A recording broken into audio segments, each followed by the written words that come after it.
I thought when I became a mum, it would be easy. The most natural thing in the world. I was someone who prided myself of having everything under control. I had a big job, friends I could drop everything to go and see. How hard could having a baby be? And maternity leave. Now, wasn't that just a lovely time to coo over your baby? Sit in lovely coffee shops, discover those domestic skills that I never even knew I had. Sort of a holiday, but with more nappy changing. Well, no, that was not my experience of maternity leave. I felt lost and alone, totally out of my depth. The reality of becoming a mum is different for every single woman, but for all of us, it is a huge transition. So many wonderful highs, but so much I felt unprepared for. Perhaps most of all, how lonely I would feel.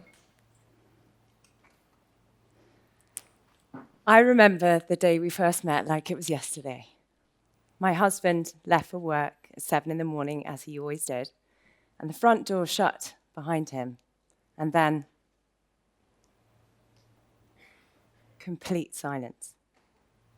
My newborn and 1-year-old were fast asleep. I could hear the whir of a washing machine.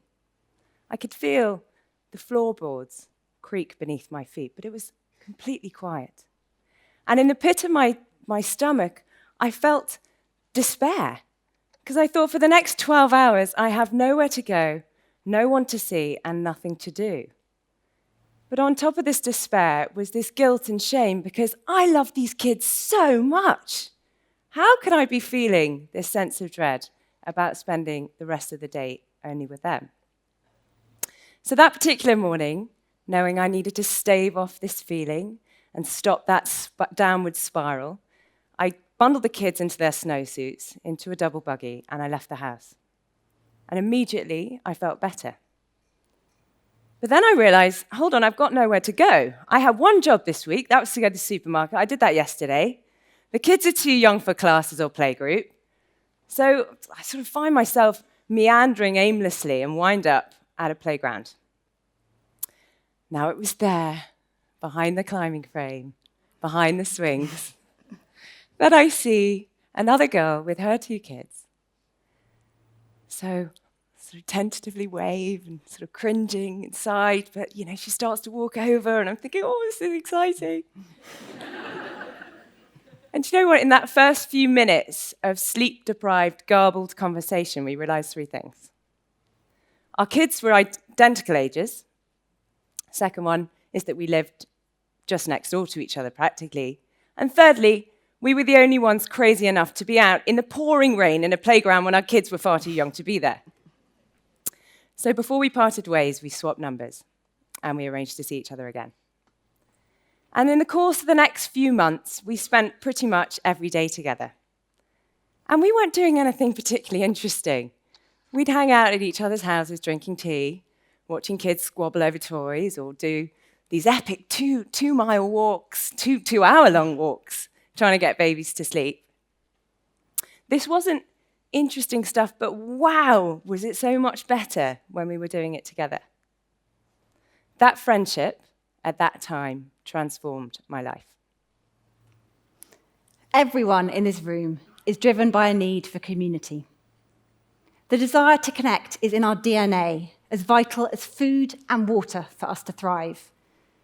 We've evolved from tribal beings who raise babies amongst extended families, and we're ill-equipped to do it on our own. The irony is, of course, in today's world where we are more connected than ever before, loneliness has become an epidemic.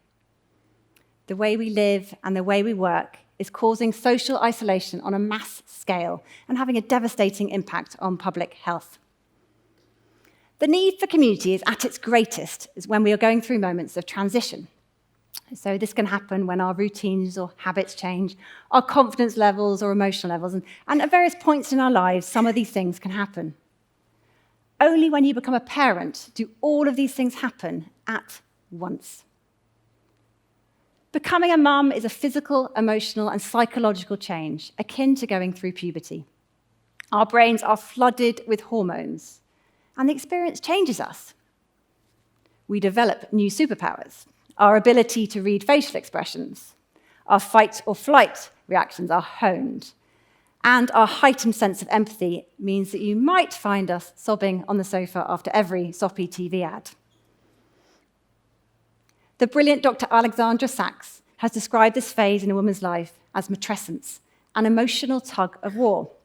And during this time, MRI scans show how our brains evolve.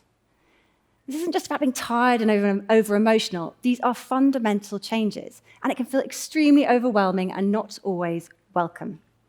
We are torn between the maternal urge and necessity to be with our baby 24/7 and a desperation to remember we're a person in our own right with our own desires. And that was me. I felt totally flawed. In my sleep-deprived state, I frequently felt bored and desperate to escape.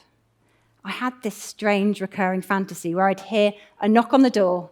I'd open the door and there would be two kindly strangers, hands clasped together, gently shaking their heads. We'd have a very amicable discussion and agree that it was for the best that I hand over my baby to them. I just wasn't cut out for this motherhood thing. I'd close the door behind them and my body would be filled with a huge wave of relief, followed very shortly after by a huge wave of guilt as I was brought back to reality by a screaming baby. And social media only reinforced my feelings of failure. Never before have we had to sit through the highlights of everyone else's parenting. We are bombarded with images to compare ourselves to. It makes for a toxic mix. The pressure on new mums has never been so all-pervading, and we've never been so isolated. Did you know that loneliness is worse for your health than smoking 15 cigarettes a day? And that it represents a bigger threat to public health than obesity? In fact, the repercussions of loneliness are being felt greater and greater every year.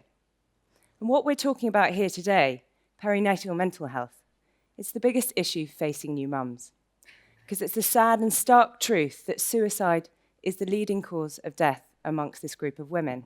A group of women who, as Sarah said, have had their lives turned upside down. They can't cope with all of the changes. In 47% of cases of mums with postnatal depression, they cite loneliness as one of the key triggers to that depression.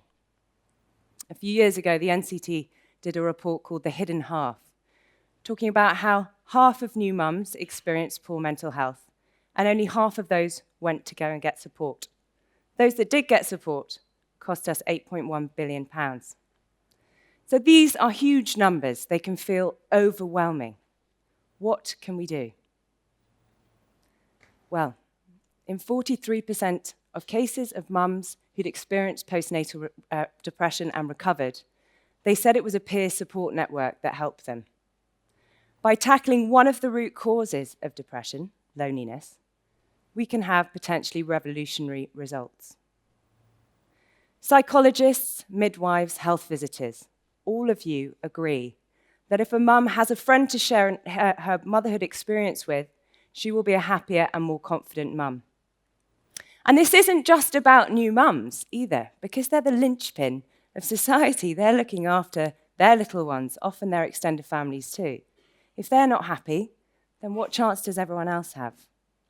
And of course, the early years of a child's life is so important when it comes to forming their long-term health and life chances. So if we're ignoring the needs of new mothers, we are undermining all other progress we are making in the NHS. When I felt sad and alone after having babies, I craved a sense of belonging and the reassurance that how I was feeling was perfectly normal. Which is why we knew we had to find a way to connect new mums at this critical point in their life. To replicate that serendipitous meeting of Sarah and I in that playground that day that led to a friendship making us happier. We felt grounded, we felt normal. We weren't scrolling social media feeling inadequate. No. We had to find a way to bring mums together in real life.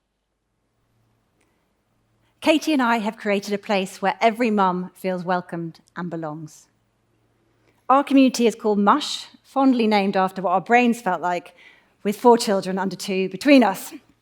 Usefully, it's also a colloquial term for friend. Mush is a huge and diverse community of mums there to support each other. Mush is an app and a way of finding local mum friends and getting that support both online and offline. By creating a profile on the app, 500,000 mums have found friendships and support and become happier mums thanks to the app. There are Mush meetups happening all around the country every day.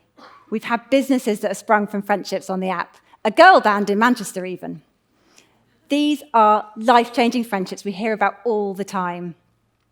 Courtney in Essex, for example, who you'd meet and think was the most outgoing person ever, hadn't left the house in 3 weeks until she found a small group of mum friends on Mush and was able to build her confidence again. Abby in Glasgow, who became a mum at 18 and was on the brink of losing her accommodation, found a connection on Mush and was able to turn her life around. These are women supporting women through the major stuff and the small stuff. Mum friends can change lives. So over the course of the last year, Mush has reached 9.5% of the new mums in the UK, and we have huge ambition to reach every single one. So of course, you can help us by telling everybody about what you've heard today. But there are other ways to help new mums too. Remember that half of us are struggling with our mental health. She might be the one who's dropped all her shopping in the supermarket in the queue in front of you with a baby screaming. Or she could be the one that's ordering a triple espresso at 4 p.m. in the afternoon in your local cafe. She could even be the one that's smiling and cooing at her baby. This could be your wife, your daughter, or your friend whose smile is just that little bit forced when you ask her how things are going. Ask not just how the baby is, but how she is, and remind her that it's okay not to be loving every minute. And to the new mums out there, you have to remember you are not alone. Even on those days where everything's going wrong and you feel like you don't know what you're doing, please remember that there are hundreds of mums around the corner going through exactly the same thing as what you're going through. You just have to find them.